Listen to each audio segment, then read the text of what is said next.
તો ચૂંટણી પંચ દ્વારા પત્રકાર પરિષદ સંબોધવામાં આવી રહી છે। મહારાષ્ટ્રમાં અને ઝારખંડમાં ચૂંટણીની જાહેરાત ટૂંક સમયમાં થશે। આજે મહારાષ્ટ્ર ઝારખંડ વિધાનસભા ચૂંટણીની જાહેરાત ટૂંક સમયમાં થવાની છે। દિલ્હીમાં ચૂંટણી પંચ દ્વારા પત્રકાર પરિષદ સંબોધીને ચૂંટણીની તારીખની જાહેરાત ટૂંક સમયમાં કરવામાં આવશે। ઘણા સમયથી રાહ જોવાઈ રહી હતી કે મહારાષ્ટ્રમાં વિધાનસભાની ચૂંટણી ક્યારે યોજાશે, ત્યારે આજે આ અંગેની તારીખ ચૂંટણી પંચ દ્વારા જાહેર કરવામાં આવશે। પત્રકાર પરિષદ સંબોધવામાં આવી રહી છે। મહારાષ્ટ્ર ઝારખંડમાં ચૂંટણીની તારીખો આજે જાહેર થશે।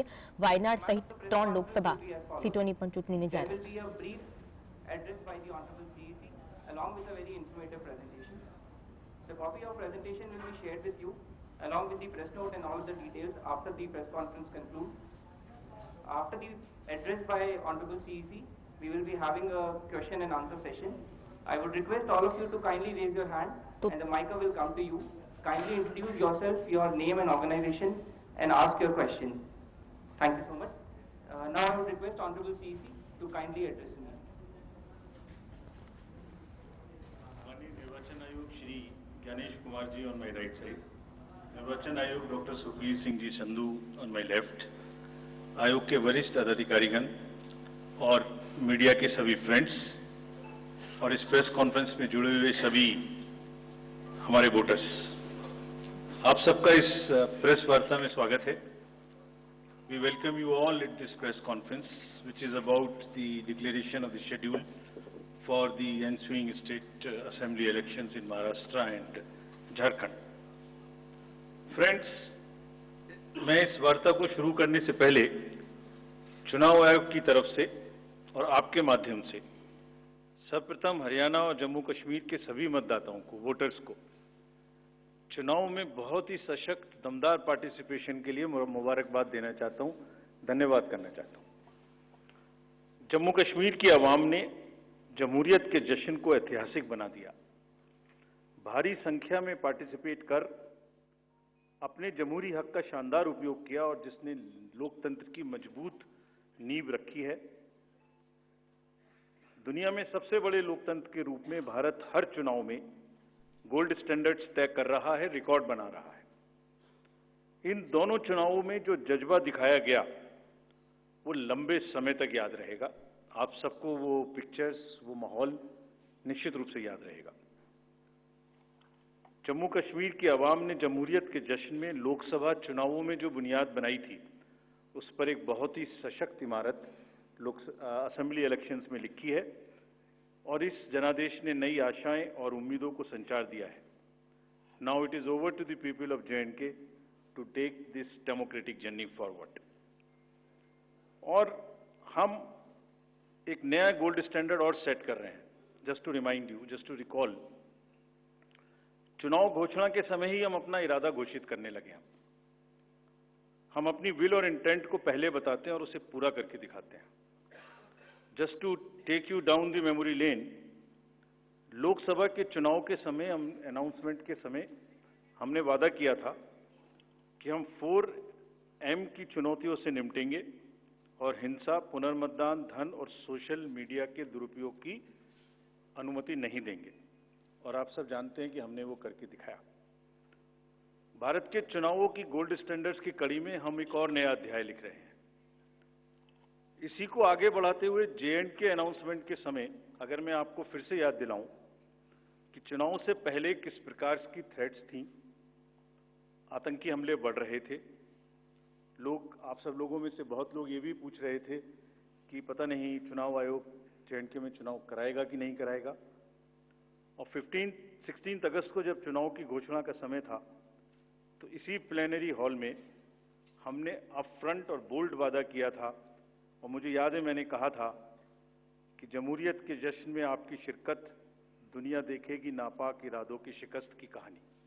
और वो कहानी आपने सबने देखी और वो कहानी पूरे वर्ल्ड ने देखी।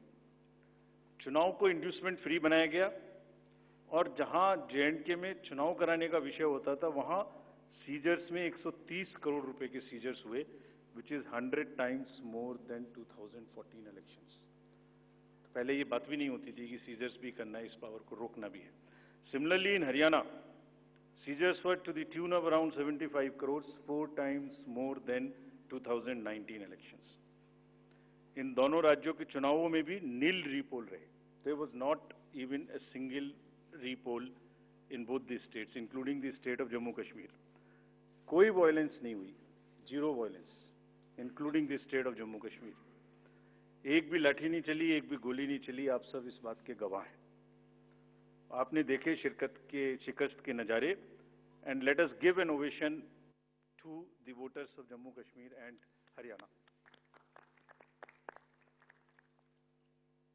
चुनाव दर चुनाव घटती हुई हिंसा, बढ़ती भागीदारी, रिकॉर्ड सीजर्स, मतदाता बिल्कुल स्पष्ट संदेश दे रहे हैं that they have full belief, they are very participate in the electoral process. लेकिन कोई बात नहीं, फिर भी अगर मुझे याद आए तो कुछ तो लोग कहेंगे लोगों का काम है क्या.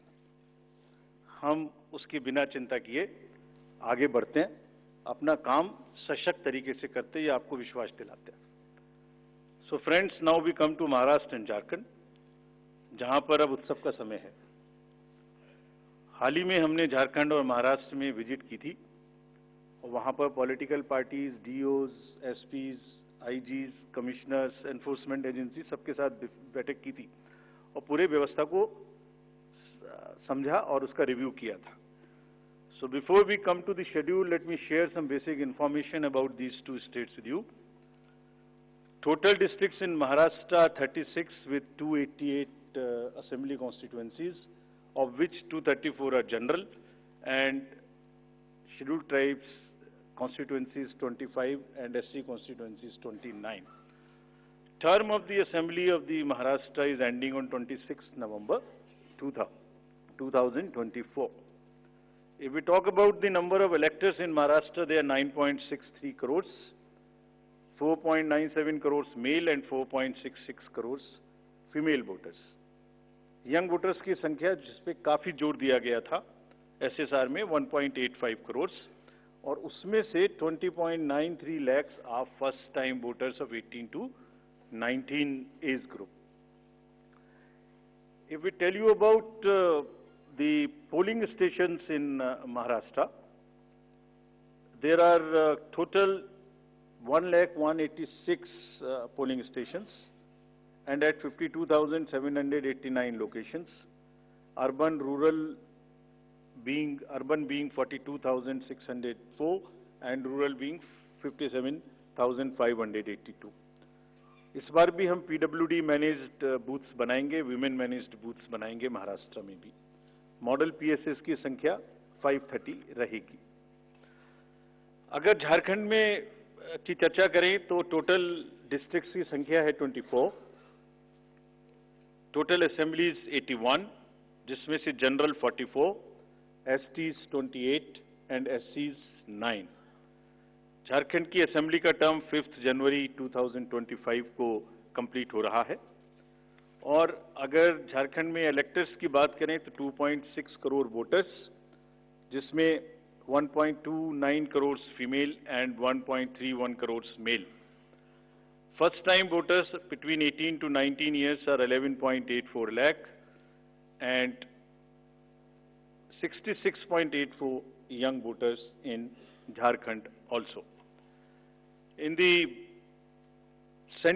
number of centenarian voters is 1,706 and 3.67 lakhs PWD voters plus 1.14 lakh voters are of the age of 85 and plus in Jharkhand. If I give you an overview of polling stations in Jharkhand, पूरे polling stations की संख्या होगी 29,562 और जो कि 20,221 locations पर फैले हुए होंगे. अर्बन संख्या वहां कम है 5,042 और रूरल परिवेश ज्यादा है, इसलिए रूरल बूथ्स की संख्या होगी 24,520. यहां पर भी women managed booths, youth managed booth, PWD managed booths बनाए जाएंगे. एवरेज वोटर्स की संख्या पर booth is 881. Particularly vulnerable tribal groups पे जैसे मैंने पहले भी आपसे चर्चा की है, कमीशन का उनको एनरोल करने के लिए, उनको एम्पावर करने के लिए बहुत एम्फेसिस है. महाराष्ट्र में 3 पीवीटीजीज हैं, कटकरी, कोलम एंड मारियागौंड, और झारखंड में 8 पर्टिकुलरली वल्नरेबल ट्राइबल ग्रुप्स हैं जिनकी आबादी 1.78 लाख है। उसमें असुर, बिरहोर, मालपाड़िया, पहाड़िया, सौर्या, पहाड़िया, बिरजिया, कोवार एंड सावर, इन सबका लगभग 100% एनरोलमेंट इलेक्टोरल रोल में किया गया है। सभी डीओज ये कोशिश करेंगे कि जो भी बूथ्स इनके यहाँ बने वो एक बहुत सहज इनके ही परिवेश में बने और इस तरह की स्वीप एक्टिविटी करें कि वो सबके सब अधिकतर मात्रा में अपने मतों का प्रयोग कर सकें। मैं फिर से रिपीट करना चाहता हूं कि सभी पोलिंग स्टेशंस पे एश्योर्ड मिनिमम फैसिलिटीज होंगी। पिछली बार मुंबई शहर से कुछ ऐसी इंफॉर्मेशन या शिकायतें आई थी कि वहां पर कुछ बूथ्स पे ज़्यादा पोलिंग स्टेशंस एक जगह होने की वजह से प्रॉब्लम थी। इस बार हमने रिव्यू में बहुत ही सख्त हिदायतें दी हैं, उनको रिव्यू किया, रेशनलाइज किया गया है पोलिंग स्टेशंस को। तो हम उम्मीद करते हैं डीओज विल वर्क, और वहाँ इस बार म्युनिसिपल कमिश्नर मुंबई को डीओ भी घोषित किया गया है ताकि जितने रिसोर्सेज उनके पास हैं उन सबको वो उसमें इस्तेमाल कर सकें। एक और व्यवस्था की गई है जो हम पीछे से कोशिश कर रहे थे, अब हमने उसकी इंस्ट्रक्शंस भी इशू कर दी हैं कि पोलिंग लाइन जब लगती है तो उसमें लाइन के बीच में भी थोड़ी कुर्सियां या बेंच लगाएं, ताकि अगर आधा घंटा लग रहा है तो बीच बीच में कहीं ना कहीं 5-7-10 मिनट के बाद आप 2-3 मिनट के लिए बैठ जाएं तो थोड़ा अच्छा लगता है, मतलब थकान थोड़ी कम महसूस होती है, खासतौर से बुजुर्ग लोगों को। तो ये व्यवस्था भी सब पोलिंग स्टेशंस पे रहेगी। Friends, if I come to the next, ease of voting for senior citizens PWDs, this will be followed. You have all the experience of the pan-India coverage of facilities for the persons with disabilities and senior citizens. Her senior citizen जो 85 years से ऊपर हैं, उनको घर से vote देने की सुविधा उपलब्ध रहेगी। फॉर्म 12D वितरित किए जाएंगे सबको, और जो भी उसको भर के देते हैं उनके पास में हमारी टीम वोट लेने जाएगी और जाने के समय में सभी कैंडिडेट्स को लिखित में उस रूट चार्ट का और उस जगह की सूचना देगी ताकि वो साथ में एकम्पनी कर सकें और उनको ऐसा महसूस ना हो कि किसी के घर पर किसी ने प्राइवेसी ऑफ द वोट को नहीं मेंटेन किया। They are entitled, they are welcome to participate and go along with the polling parties to the houses of the senior citizens and PWDs। और पूरी जो व्यवस्था है उसकी videography of course goes without saying will be done so that there is a full proof record. वैसे भी पूरे चुनाव में आप जानते हैं कि कोई भी प्रक्रिया ऐसी नहीं है जिसमें वीडियोग्राफी ना होती हो, जिसका रिकॉर्ड ना रखा हो, सो दैट जहां पर कैंडिडेट्स पार्टिसिपेट ना करते हो और जहां पर वीडियोग्राफी ना होती हो। So every process of this can always be checked and seen. जैसे क्रिकेट में एक्शन रिप्ले होता है, तो अगर वहाँ गेम के समय एक्शन रिप्ले नहीं हो सकता तो बाद में हर जगह हर प्रोसेस की वीडियोग्राफी को देखा जा सकता है। इसी प्रकार से जो नेक्स्ट अगर मैं आपको बताऊं तो जो टेक्नोलॉजी है उसका हम फिर से बहुत यूज करेंगे। वोटर हेल्पलाइन ऐप में सभी वोटर्स अपनी सारी डिटेल्स देख सकते हैं, वो कहाँ मतदाता सूची में कहाँ नाम है, कहाँ फैमिली टुगेदर है, कहाँ उनको पोलिंग स्टेशन है, वो सब चीज़ देख सकते हैं। See vigil of course we have been very enthused. जैसे लास्ट पार्लियामेंट्री इलेक्शन में हमारे 10,000 करोड़ के सीजर्स हुए, जैसे मैंने अभी बताया J&K एंड हरियाणा में भी रिकॉर्ड सीजर हुए। We are sure that in Jharkhand and Maharashtra also the voters the enlightened voters will inform us on C Vigil about any malpractice which they notice in their area and we will reach there in 90 minutes to handle it. सभी candidates जिनकी criminal background है उन्हें अपनी सूचना देनी पड़ेगी 3 बार papers में, और सभी voters as a matter of right can see on our app which is KYC know your candidate. हमने जो मीटिंग्स मैं आपको सिर्फ सारांश में ये बताना चाहता हूं कि जो मीटिंग्स हमने झारखंड और महाराष्ट्र में की तो डीओज स्टेट एजेंसीज को बहुत ही सख्त हिदायतें दी हैं। मतलब बहुत ही सख्त मीन्स बहुत ही सख्त कि वो हर तरीके से फ्री एंड फेयर इलेक्शंस कराएंगे, हर तरीके से लेवल प्लेइंग फील्ड को एस्टेब्लिश करेंगे। उनको ये स्पष्ट बताया गया है कि किसी भी पदाधिकारी के विरुद्ध अगर ऐसी सूचना आती है और ये प्रमाणित होता है कि उन्होंने कोई भी कार्य ऐसा किया जिससे लेवल प्लेइंग फील्ड डिस्टर्ब होती है, एक पार्टी को पक्ष एक पार्टी को नुकसान, तो very stern action will be taken against them. This has been very, very clearly told to everyone. किसी भी तरीके का प्रलोभन, वही 4 M's जो पहले हमने बात की थी, मनी का डिस्ट्रीब्यूशन, फ्रीबीज का डिस्ट्रीब्यूशन, शराब का डिस्ट्रीब्यूशन, ड्रग्स का distribution will all be under strict watch. All airports, all landings of the aircrafts in the field will all be checked. There would be extensive polling, the checkposts on the borders of the interstate for checking interstate movement. और कहीं से भी multi disciplinary teams वहाँ बनाने के लिए कहा गया है, यानी जिसमें एक्साइज भी होगा, पुलिस भी होगी, जीएसटी भी होगी, ट्रांसपोर्ट के भी लोग होंगे, ताकि वो 24/7 उनकी चेकिंग कर सकें। और साथ में ये भी हिदायत दी गई है कि चेकिंग का मतलब ये नहीं है कि कॉमन सिटीजन को कोई भी हैरेसमेंट होना चाहिए।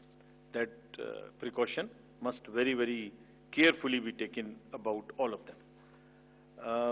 सभी पोलिंग स्टेशंस 2 किलोमीटर के अंदर हों। किसी भी कंट्रोल रूम्स की स्थापना होगी हर डिस्ट्रिक्ट में, so that they can handle the social media narratives if there is anything which is wrongly being conveyed. ये सब का सब वहाँ पर निश्चित रूप से व्यवस्था होगी। सारांश में, if I summarize everything before coming to schedule, I would like to say that चुनाव लोकतंत्र का ऐसा त्योहार है और ऐसा उत्सव और पर्व है जिसमें सभी वोटर्स की भागीदारी बिल्कुल आवश्यक है, वांछनीय है, आवश्यक है, रिक्वेस्टेड है। We appeal to everyone to come and vote in large numbers in these elections also.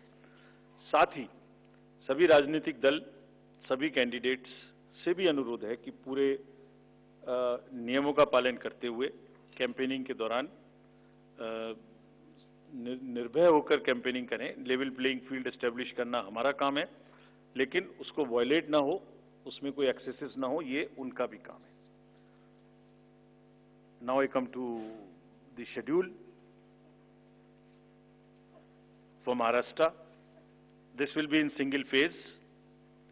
The notifications, date of notifications are in front of you. 22nd October would be date of notification. Last date of making nomination would be 29th October. Scrutiny on 30th October. And last date for withdrawal 4th, and date of poll in Maharashtra would be 20th 11. Counting would be on 23rd 11/24, and you will notice that date of poll is Wednesday. This is deliberately, which lot of scheduling, whatever goes into scheduling, we have tried that it is midday, so that issue of urban apathy is handled. And in case of urban apathy, we are really very concerned. We want to make appeal through you to all our esteemed voters in the urban areas to please come and vote. It's not a healthy trend which is reflected. If I give you a brief of what is happening across the elections in the urban apathy, we will share this slide with you. If you look at various states, you look at Gurgaon, you look at Faridabad recently. Last elections, you look at Jubilee Hills, Hyderabad. You look at Bangalore South. You look at Gujarat, Gandhigram, Kolaba, Mumbai City, Pune, Thane, all are much below the state averages of each state. We will be conducting a special meeting of the municipal commissioners and DOs within a week's time to appeal again to do whatever we can do to motivate the voters in the urban areas, but the trends are really not good. If I show you the Lok Sabha, that was the Lok Sabha. If I show you legislative assemblies, see the lowest. The Kolaba was just 40%. 62 of 64 urban ACs in Maharashtra were less than the state average in 2019. So was the case in the parliamentary elections 2024 also.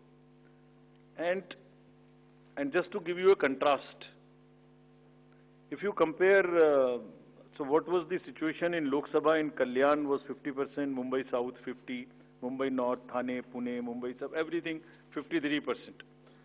And these were the lowest 6 parliamentary constituencies out of the lowest 10. So that's the state of the urban apathy. We would be doing everything to counter it. Last time in 24 elections, we had all celebrities, all corporates, Amul, everyone involved. We'll do it again. And we'll also, at this point, emphasize that this contrasts with a very positive trend in the constituencies like Doda, 72%, Riyasi, 74%, Punch, 74%, Rajouri, 71%. If they can go 70 plus, Kolaba can also go 40 plus. In 24 Lok Sabha elections, Bastar was 68%, 69%. Gadchiroli, Manipur, states after state of areas.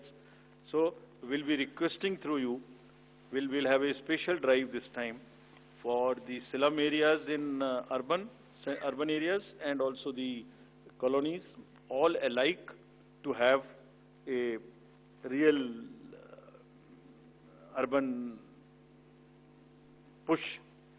I do not want to name specific thing, but there are booths in Faridabad and Gurgaon in the recently held elections, and they are the poshest places where voting has been around 20%. So again, we will be doing a lot of work on this to do whatever we can do to attract the urban voters. Now, friends, coming to Jharkhand. Jharkhand एक बहुत ही समृद्ध state है, बहुत ही उसकी विरासत है, और वहाँ पर हम फिर से अपील करेंगे कि सब वोटर्स अधिक से अधिक मात्रा में वोट दें. Schedule would be like this. Jharkhand would be in 2 phases. The date of poll, first phase would be on, date of poll would be on 13th November, and the second phase would be along with Maharashtra on 20th November.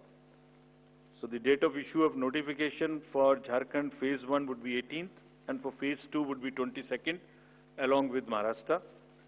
Nominations for phase 1 would be till 25th of October, and for phase 2, 29th. This slide we will share with everyone. And date of poll would be 13th November and 20th November, both Wednesdays. And date of counting would be 23rd 11, that is Saturday. With this, we end our presentation with the request that through you, that all the voters of Jharkhand and Maharashtra कृपया बाहर आइए, कृपया vote करिए. लोकतंत्र के उत्सव में आपकी भागीदारी कि हम बहुत ही रिक्वेस्ट करते हैं, अपील करते हैं आपसे. Thank you very much. So by so we will come back. We'll come back. Okay. Sorry. By-elections also. By-elections. We have 48 ACs and 2 PCs in 15 states.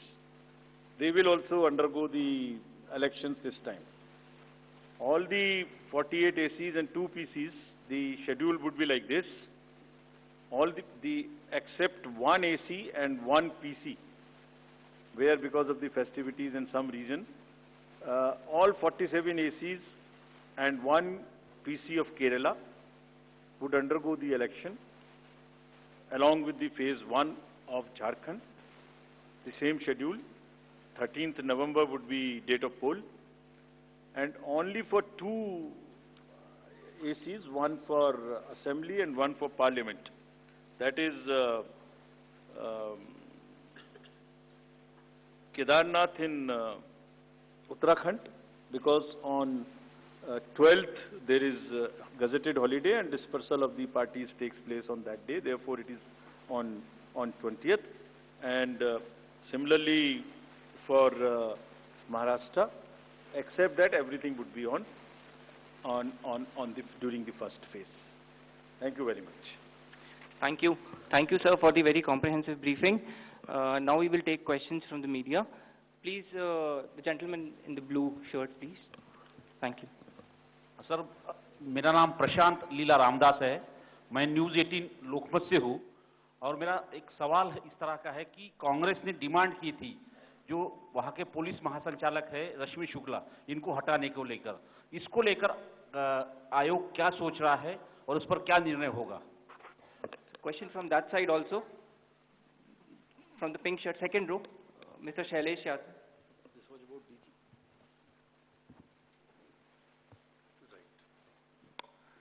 Sir अभी सर मैं शैलेश यादव ANI से। अभी हाल ही में चुनाव संपन्न हुए हैं जम्मू कश्मीर और हरियाणा में, और लोकसभा इलेक्शन के बाद देखा गया है कि एग्जिट पोल जो हैं एकदम उल्टे रहे हैं या जो है एकदम गलत साबित हुए हैं, और इसको लेके पब्लिक में सवाल ये उठता है कि एग्जिट पोल में तो सरकार इनकी बन रही है और नतीजा उल्टा है, उस पर EVM पे सवाल उठाए जाते हैं, जिसकी शिकायत आपसे कुछ पार्टियों ने करी थी, जिनका एग्जिट पोल में ये था कि सरकार बन रही है और जब EVM का रिजल्ट आया तो सरकार बदल गई। तो इस तरह के एग्जिट पोल को लेके आपका क्या कहना है, क्योंकि सवाल जब उठते हैं तो आपकी तरफ से जो है बाहर नहीं आता है कि क्या इलेक्शन कमीशन सोच रहा है इस पर? Last row, madam was raising the hand.